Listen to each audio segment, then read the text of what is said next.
നമ്മുടെ പ്ലാൻ ആദ്യ നിമിഷം തന്നെ പാളി. അതുകൊണ്ട് ഒഡീഷ FC 4-ാം മിനിറ്റിൽ തന്നെ ഗോൾ സ്കോർ. എത്ര ശ്രമിച്ചിട്ടും നമ്മുടെ ഒരു പ്ലേയേഴ്സിനും അവരുടെ ബോക്സിനകത്തേക്ക് കയറാൻ പറ്റുന്നില്ല. സെക്കൻഡ് ഹാഫിലേക്ക് ഇറങ്ങുന്നതിന് മുമ്പ് എന്തെങ്കിലും ഒരു പ്ലാൻ ഉണ്ടോ? ഒരു പ്ലാനും ഇല്ല.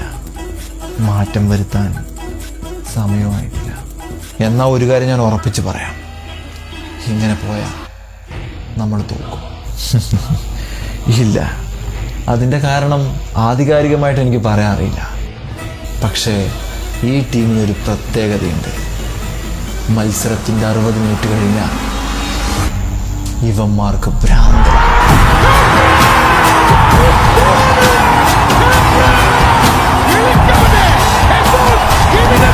¡Qué